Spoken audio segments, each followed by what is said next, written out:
Welcome to the Slop Temple. We pray this video helps. In this video, I will show how to make Lacy cornbread.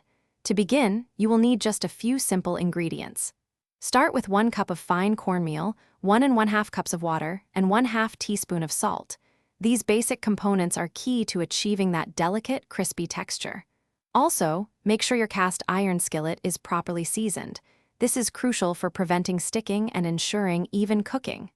Finally, have a good quality neutral oil or some flavorful bacon grease on hand for the cooking process.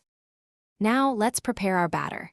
In a medium mixing bowl, combine your 1 cup of fine cornmeal with the 1/2 teaspoon of salt. Next, slowly add the 1 1/2 cups of water, whisking continuously as you pour. It is essential to mix until the batter is completely smooth with no lumps remaining.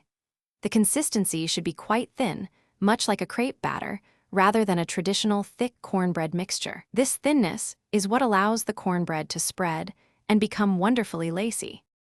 With your batter ready, it's time to prepare the skillet. Place your seasoned cast iron skillet over medium-high heat and allow it to heat thoroughly for about 3 to 5 minutes. This ensures the oil will be hot enough to crisp the cornbread immediately. Add approximately 2 tablespoons of your chosen oil or bacon grease to the hot skillet, swirling to coat the bottom. Once the oil shimmers, carefully pour about 1/4 cup of the thin batter into the center, letting it spread naturally.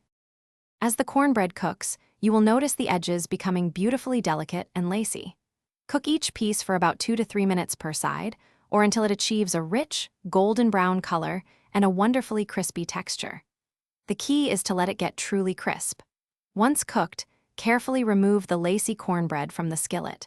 Serve these delightful pieces immediately while they are still warm and at their crispiest for an unforgettable experience. Thanks for watching. Consider subscribing if we helped you.